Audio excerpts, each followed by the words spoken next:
Hello my dear students, स्वागत है आप सभी का आज की इस ज़बरदस्त और लेटेस्ट लाइव स्ट्रीम के अंदर। तो आज हम बहुत ही महत्वपूर्ण टॉपिक पर चर्चा करने जा रहे हैं। आज हमारा 5वां लेक्चर शुरू होने जा रहा है। मैं आप लोगों से गुजारिश करता हूं कि आप लोग इस वीडियो को ज़्यादा से ज़्यादा शेयर एवं लाइक करें ताकि ज़्यादा से ज़्यादा लोगों को इसका फ़ायदा मिल सके। तो आज हम बहुत ही आसान से एक प्रश्न लेने वाले हैं। सही जोड़ियों के माध्यम से आपको अच्छे ज्ञान कराने वाले हैं जिससे आप CUET को आसानी से फोड़ सकें। तो चलते हैं, आज के वीडियो को शुरू करते हैं। तो आते हैं पहले पेज पर। ये रहा आपका पहला पेज, ये रहा। सही जोड़ी बनाइए, मैच इन द फॉलोइंग्स, जो आपका है प्रश्न। ए नंबर पर दिया गया है सामाजिक भूगोल, बी पर दिया गया है कल्याणकारक विचारधारा का उदय, सी दिया है स्टॉप एंड गो, रुको और जाओ, और डी नंबर पर दिया है उत्तर आधुनिकवाद का उदय। तो सबसे पहले लिखा है सामाजिक भूगोल, जो है वो मानव भूगोल का एक क्षेत्र है। तो ये आपके पहले चैप्टर का है, मानव भूगोल के प्रमुख सिद्धांत। कल्याणकारक विचारधारा का उदय जो हुआ है वो 1970 से हुआ। फिर रुको और जाओ, स्टॉप एंड गो, ये कहाँ का कथन है? तो ये नवनिश्चयवाद का कथन है। तो नवनिश्चयवाद का जनक किसे कहा गया है? ग्रिफिथ टेलर को कहा गया है, ध्यान रखिएगा। उत्तर आधुनिकवाद का उदय 1990 से हुआ है, याद रखिएगा। चलते हैं अगले क्वेश्चन पर। लिखा है सही जोड़ी बनाइए। मेगा सिटी रूहर क्षेत्र, सबसे बड़ा कृषि उद्योग रोल ऑन रोल ऑफ। तो ए ऑप्शन में लिखा है मेगा सिटी। मेगा सिटी तो लंदन है, 1820 में बनी थी, याद रखिएगा। रूहर क्षेत्र कहाँ पर है? जर्मनी में है, इसे याद रखिएगा। ये उद्योगों के लिए प्रसिद्ध है। सबसे बड़ा कृषि उद्योग है चीनी उद्योग। बिहार में सबसे पहली चीनी मिल लगाई गई थी। महाराष्ट्र और उत्तर प्रदेश सबसे बड़े गन्ना उत्पादक राज्य हैं। और वर्तमान में एक और चीज़ यहाँ पर मैं ऐड करना चाहूँगा कि चुकंदर से भी बनाई जा रही है। पहले गन्ना से बनाई जाती थी, अब चुकंदर से भी बनाई जा रही है। चीनी एक अभिन्न अंग है हमारे दैनिक जीवन का। आगे आए रोल ऑन रोल ऑफ। ये सुविधा मैंने आपको बताया था जब प्रधानमंत्री मोदी 2008 में गुजरात राज्य के मुख्यमंत्री बने, तो उन्होंने दूरी को कम करने के लिए रोल ऑन रोल ऑफ फेरी सुविधा स्टार्ट कराई थी। और यह सूरत गुजरात से प्रारंभ हुई थी, इसे ध्यान रखिएगा, ये महत्वपूर्ण हो सकता है। आगे आते हैं अगले क्वेश्चन पर। प्रतिकर्ष कारक, ठीक है। अपकर्ष कारक एक होता है पुश फैक्टर और एक होता है पुल फैक्टर। ये दोनों ही माइग्रेशन के जो कारक हैं वो हैं। मध्यम स्तर वाले देश और निम्न स्तर वाले देश, ये चार दिए हुए हैं। तो ए ऑप्शन का मिलान हुआ है 2 से। प्रतिकर्ष कारक मतलब निम्न रहन सहन, जिसमें शिक्षा की सुविधा नहीं है, रहने की सुविधा नहीं है, अच्छे आवासों की व्यवस्था नहीं है, और स्वास्थ्य सुविधाएं भी, जीवन प्रत्याशा भी कम है। तो ये प्रतिकर्ष कारक के आ गए। ऐसे ही आ गए अपकर्ष कारक। अपकर्ष कारक का मिलान हुआ है अनुकूल जलवायु से। ऐसे ही मध्यम स्तर वाले देश जो हैं उनकी संख्या दी हुई है 321। ये HDI के तहत इनका गणना की गई थी और उसमें 321 देश जो हैं वो ग्लोब के, वो 321 देश हैं मध्यम स्तर वाले। ऐसे ही निम्न स्तर वाले जो देश हैं उनकी संख्या है 88। तो इसे आप ध्यान रखिएगा। आगे आते हैं। Denmark, Belgium, Italy, Sweden, Netherland देशों में किस कृषि ने सफलता प्राप्त की है? तो सहकारी कृषि। अब इन देशों के नाम आपको याद रखना पड़ेगा। यदि क्वेश्चन ऐसे पूछ लिया जाता है कि सहकारी कृषि किन देशों में उन्नत है, तो आपको एक ट्रिक याद रखनी है, आपको देवी याद रखना है, DEVI। डी से डेनमार्क, ठीक है, और ना से नीदरलैंड, ठीक है, ना से, ठीक है, भी, अब आता है भी से याद रखिएगा बेल्जियम, आई से याद रखिएगा इटली, DEVI, ठीक है। तो ऐसे आप इसको याद कर सकते हैं। आगे आते हैं, जैपोटा वृक्ष से क्या मिलता है। ये जैपोटा वृक्ष से चिकल मिलता है जिससे च्युइंगम बनाई जाती है, इसे आप ध्यान रखिएगा। सही जोड़ी आ गई फिर से, तो अब इसे अपन पढ़ते हैं। मिल्पा, लडांग, रे और जूमिंग। मिल्पा कहाँ पर कहा जाता है, मैंने आपको बताया था, मध्य अमेरिका एवं मैक्सिको में। तो ये उत्तर अमेरिका के जो देश दिए हुए हैं, मध्य अमेरिका और मैक्सिको, इसे आप याद रखिएगा। दूसरा दिया हुआ है लडांग। लडांग कहाँ पर कहा जाता है, मलेशिया व इंडोनेशिया में। ऐसे ही रे कहाँ किया जाता है, वियतनाम में। और झूमिंग कहाँ कहा जाता है, मेघालय, असम एवं त्रिपुरा में। तो इसे आप याद रखिएगा। आगे आते हैं, एक वर्ष में किसी राष्ट्र में उत्पादित समस्त वस्तु एवं सेवाओं का अंतिम मूल्य क्या कहलाता है। तो इसे GDP कहा जाता है, ग्रॉस डोमेस्टिक प्रोडक्ट। फिर से नोट कर लीजिएगा, GDP, ग्रॉस डोमेस्टिक प्रोडक्ट। चलते हैं अगले पेज पर। आशा करता हूं अभी तक आपको सब कुछ समझ में आ रहा होगा। अब आ गई सही जोड़ी, पंचपटमलाई, नैवेली, खेतड़ी और बालाघाट। पंचपटमलाई का आप देख रहे होंगे सामने किससे मिलान होना चाहिए, तो यह बॉक्साइट खान है। पंचपटमलाई कहाँ पर है वर्तमान में, ओडिशा का एक स्थल है। ये आपके NCERT के ब्रैकेट में कहीं पर हेडलाइन में दिया गया है, आप लोग इसे पढ़ लीजिएगा। नैवेली दिया हुआ है, नैवेली कोयला खदान है, इसे आप याद रखिएगा। खेतड़ी दिया हुआ है, खेतड़ी लौह अयस्क के लिए जानी जाती थी। प्राचीन समय में खेतड़ी तांबा के लिए भी प्रसिद्ध थी। ऐसे ही बालाघाट जो है वो मैग्नीज के लिए जाना जा रहा है, ठीक है। और बालाघाट में एक बहुत प्रसिद्ध खदान है, उसका नाम क्या है, मलाज खंड, याद रखिएगा। आगे बढ़ते हैं, हेमेटाइट, पीट, बॉक्साइट प्लस मैग्नीज, अभ्रक। हेमेटाइट का जो सही जोड़ी बनेगा वो बनेगा लोहे के प्रकार, ठीक। ऐसे ही जो अभ्रक है, ये अभ्रक कहाँ पर निकाला जाता है, नेल्लूरू। नेल्लूरू कहाँ पर है, तमिलनाडु में, इसे याद रखिएगा। ऐसे ही बॉक्साइट व मैग्नीज जो हैं, ये इसका सही जोड़ी कहाँ से बनेगा, ये लौह अयस्क के प्रकार हैं। ए ऑप्शन से मिल जाएगा, 3 का ए। हेमेटाइट लोहे का प्रकार है, और पीट डी से जोड़ी बन जाएगी कोयले के प्रकार से, ठीक है। तो इस तरीके से आप इसको कर लीजिएगा। राजस्थान स्थित 4 ताम्र अयस्क की प्रसिद्ध खदानों के नाम लिखिए।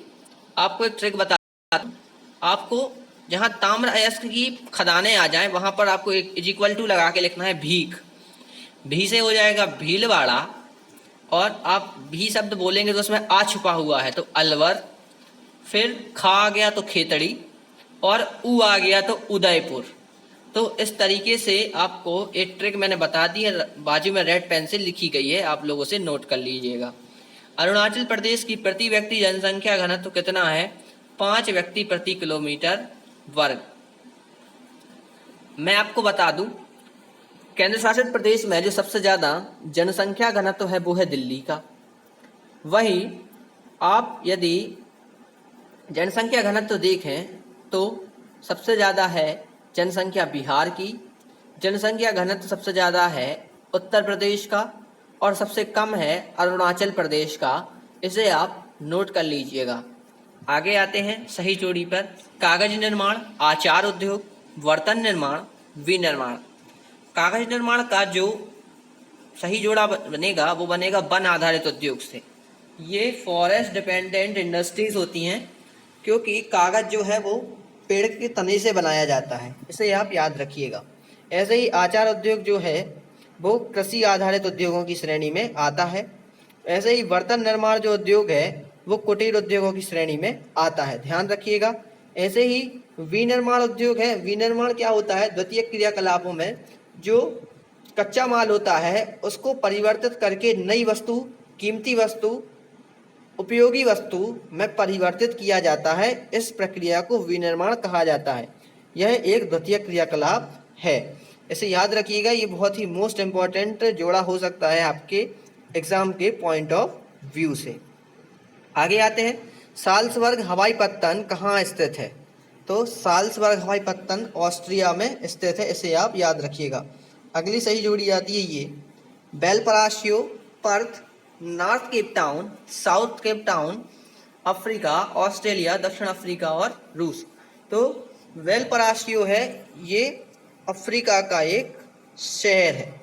ऐसे ही पर्थ ऑस्ट्रेलिया का एक स्थल है।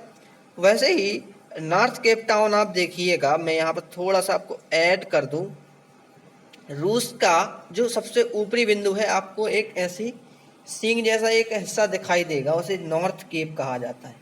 तो एक अफ्रीका में है, क्योंकि अफ्रीका दक्षिण दिशा में स्थित है।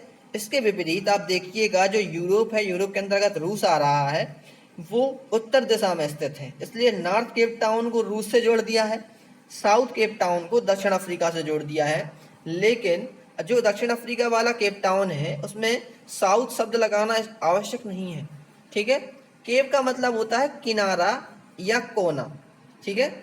इस तरीके से आप इसे याद रखिएगा। चलते हैं आगे तीसरे पेज पर। फिर से आपको आ गई सही जोड़ी।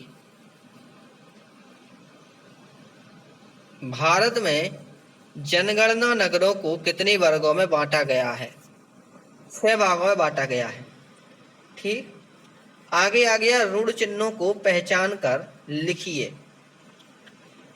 अब आपको एक पाइप सा बना हुआ दिख रहा होगा, ऊपर वॉल्व लगी है, तो ये है गैस पाइपलाइन। और गैस पाइपलाइन आप कहाँ देख पाएंगे? यूक्रेन में, ठीक है। एक छोटा सा टैग भी लगा हुआ है, आप देख सकते हैं, उसमें आग का सीन दिख रहा होगा आपको। थोड़ा सा आगे चलते हैं, ये आपको दिख जाए तो इसे आप कहेंगे अधिवास। ये एल बना होगा और ऐसे आपको 2 घर दिख रहे होंगे। अधिवास को आप बस्ती भी कहते हैं, बसाहट भी कहते हैं, ठीक है। आगे चलते हैं तीसरे नंबर पर, ये रहा। यदि आपका ऐसा बिंदुवत कोई ऐसा गाढ़े कलर से बना हुआ है और उसमें लिखा है CHY, तो ये धुएं की चिमनी का संकेत हो जाएगा। ऐसे ही आगे बढ़े, एक बड़ा सा सर्किल बना है और उस पर प्लस साइन बना हुआ है, तो ये तेल का कुआं हो जाएगा, तेल का कुआं। ऐसे ही एक जहाज बनी हुई है और उस पर एक हुक लगा हुआ है, तो वो हो जाएगा पत्तन। तो इस तरीके से ऋण चिन्ह भी पहचानने के लिए आपको आ सकते हैं, ध्यान रखिएगा। आगे चलते हैं, बोकारो, जमशेदपुर, राउरकेला, सेलम। अब एक तरफ आपको इस्पात संयंत्र कारखाने दिए हैं, दूसरी तरफ उनकी अवस्थिति दी हुई है कि वो किस राज्य में स्थित है। बोकारो जो है ये झारखंड में है, जमशेदपुर जो है वो पश्चिम बंगाल में है, राउरकेला जो है और सेलम जो है वो तमिलनाडु में है। तो मैंने आपको बताया था बोकारो और भिलाई किसके सहयोग से स्थापित हुए थे? रशिया के सहयोग से स्थापित हुए थे। दुर्गापुर किसके सहयोग से स्थापित हुआ था? ब्रिटेन के सहयोग से स्थापित हुआ था, ठीक है। विजयनगर और सेलम ये नवीन तकनीकी पर आधारित इस्पात संयंत्र कारखाने हैं। जो सरकार के अधीन इस्पात कारखाना है उसका नाम है ISCO, IISCO। ऐसे ही एक विश्वेश्वरैया स्टील प्लांट है, वो कहाँ पर है? वो मैसूरू में था। उसका पूर्व नाम मैसूर स्टील प्लांट या मैसूर लोह कारखाना था। जो पानी है वो जोग एवं भद्रावती जलप्रपातों या जल स्रोतों से प्राप्त हुआ करता था। तो इसे आप ऐसे याद करिए पॉइंट बनाकर, तो जिससे आपको कंसेप्ट दिमाग में क्लियर रहे। आगे आते हैं, मेहसाणा, हल्दिया, माकूम और मसूरी। तो मेहसाणा तो गुजरात में है, तेल शोधनशाला है, याद रखिएगा। हल्दिया दिया गया है, हल्दिया पश्चिम बंगाल में है, माकूम असम में है और मसूरी हिमाचल प्रदेश में है। मसूरी एक बहुत ही अच्छा और सुंदर आकर्षक पर्यटन स्थल है, एक बार आप लोग जरूर जाइएगा। मैं तो एक बार गया था, बहुत ही आनंद आया था वहां जाकर। आगे आते हैं सही जोड़ी पर, आसियान की स्थापना, EU का गठन, GATT का गठन, NYP का गठन। तो आसियान की स्थापना कब हुई थी? 1977 में। याद रखिएगा, सी ऑप्शन से इसका ए का मिलान कीजिए। ईयू का गठन मैंने आपको बताया था, ये कीवर्ड है यू, यूरोप। इसके आपको कंट्रीज मैंने याद कराई थी पिछले वीडियो में, तो आप उसे एक बार और रिवाइज कीजिएगा। ये 1992 में स्थापित हुआ है। ऐसे ही जीएटीटी का गठन ये हुआ था 1984 में। ऐसे ही नई युवा नीति एनवाईपी, न्यू यूथ पॉलिसी 2015 में आई थी, और महीना आप याद रख लीजिएगा फरवरी में। ठीक है, तो चलते हैं अब चौथे पेज पर। नक्शा आपको समझ में आ गया, सही जोड़ियाँ आपको समझ में आ गई। आगे आते हैं, चलिए भाई खुल जाइए, सही जोड़ियाँ बनाइए। एक तरफ तो आपको घास के मैदानों के नाम दिए गए हैं, दूसरी ओर आपको क्या दिया गया है, उनकी अवस्थिति कि वो कौन से महाद्वीप में स्थित हैं। पंपास, पंपास कहाँ कहा जाता है, अर्जेंटीना में। डाउन्स कहाँ कहा जाता है, ऑस्ट्रेलिया में। कैंटरबरी प्लेन कहाँ कहा जाता है, न्यूजीलैंड में। और बेल्स कहाँ कहा जाता है, दक्षिण अफ्रीका में। अब देखिए, आप लोग कंफ्यूज रहते होंगे, आप लोगों को घास के मैदानों के नाम याद नहीं रहते हैं।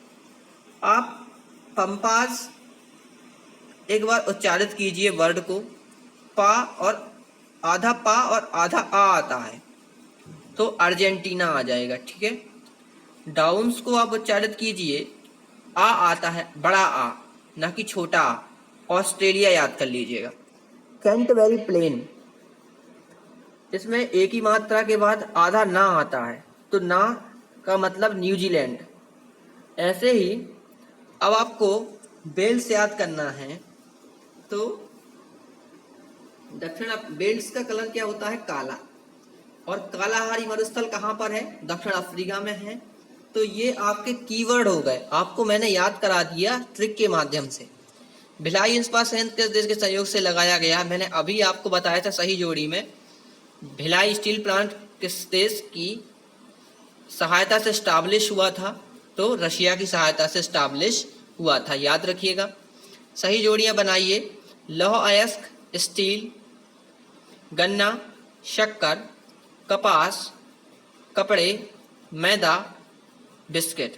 तो मैं ये बता रहा हूँ कि पहले एक तरफ आपको दिया हुआ है कच्चा माल, दूसरी तरफ आपको विनिर्माण वस्तुएं दी गई हैं।